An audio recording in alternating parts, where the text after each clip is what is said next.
kader itu nggak diam ketika ada pandemi seperti ini. Kita aktivitas positif, menanam di rumah, memanfaatkan lahan yang sempit yang ada, yang memang sekarang ini mungkin kalau untuk di perumahan agak sulit gitu. Tentu saja kita tidak boleh berdiam diri terus diam nggak ngapa-ngapain, nggak juga. Ya antum ketika kebutuhan dasar kita harus sekian, terus termasuk program yang memang menjadi program turunan dari DPP, DPW tadi saya sampaikan adalah ketahanan pangan. Bentuknya macam-macam. RTM ini satu dari sedemikian banyak kegiatan-kegiatan ketahanan pangan.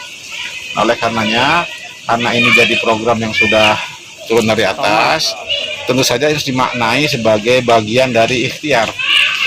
Ya bagaimanapun strategi kita sekarang ini adalah bagaimana kita menghemat sumber daya. Ya, karena kita belum tahu sampai kapan ini berakhir. Sumber daya yang kita miliki apa misalnya ya tenaga kita, kesehatan kita, penghasilan kita, tabungan kita, tolong itu dihemat. Ya sampai nanti vaksin ketemu, kemudian recovery lagi baru kita normal. Nah, sambil menunggu ini, pola-pola seperti ini menjadi penting karena hampir semua tingkatan itu programnya sama. Pemerintah pusat, pemerintah daerah juga sama. Hanya jadi problem adalah kadang-kadang turunnya nih, yang repot ya.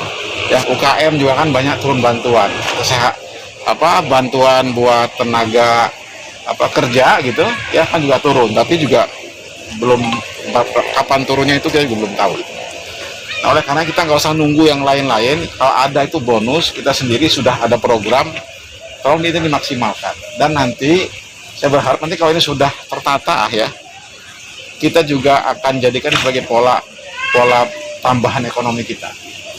Jadi kalkulasi ekonomi, ya penyiapan tempat itu, terus pasar disiapin, terus nanti teman-teman yang sudah punya pengalaman seperti Ridwan itu sharing, terus pengalaman bisnis ya, pengalaman pengelolaan mungkin sharing dari Pak Tatang, atau pengelolaan yang lainnya juga mungkin bisa di sharing. Nah saya kira ini momentum paling bagus untuk kita semua agar ini menjadikan salah satu sumber tambahan perekonomian kita.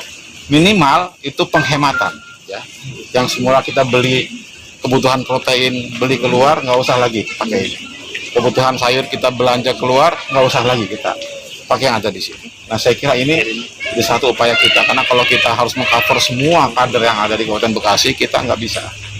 Jadi kita harus punya kemandirian, ini yang penting. Dan struktur mungkin juga dari anggota DPRD yang punya akses itu mengupayakan untuk memfasilitasi ya. Bagaimanapun kita semua harus bertanggung jawab untuk menjaga seluruh kader kita. Jadi kesehatannya, ketahanan pangannya, dan yang paling penting juga nih jaga nih saya pesan ya. Kalau kader jarang keluar rumah, sering kumpul, kadang potensi cekcok sama keluarga juga tinggi ya.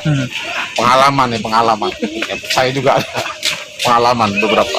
Nah kita pun harus jaga nih ketahanan ruhiyah kita ya, supaya kita bisa tetap istiqomah, tetap husnuzon sama Allah. Insya Allah bersama kesulitan itu kita punya keyakinan akan ada kemudahan. Inna ma'al usri yusra, bersama dengan kesulitan itu akan ada banyak kemudahan insya Allah. Dan ini mungkin salah satu jalan daripada kemudahan yang Allah berikan buat kita sekarang. Ya saya kira banyak contohnya nanti bisa dilanjutkan dalam event-event berikutnya. Dan terakhir dari saya untuk teman-teman dari DPC ya, DPRA juga, kalau ada event-event seperti ini jangan segan-segan ngundang saya, walaupun kecil ya. Saya lebih senang kalau yang undang struktur. Kalau struktur menghadirkan, insya Allah saya hadir.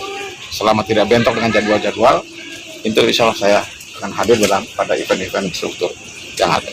Saya kira itu yang mungkin dapat saya sampaikan. Kurang lebihnya mohon maaf. Assalamualaikum warahmatullahi wabarakatuh.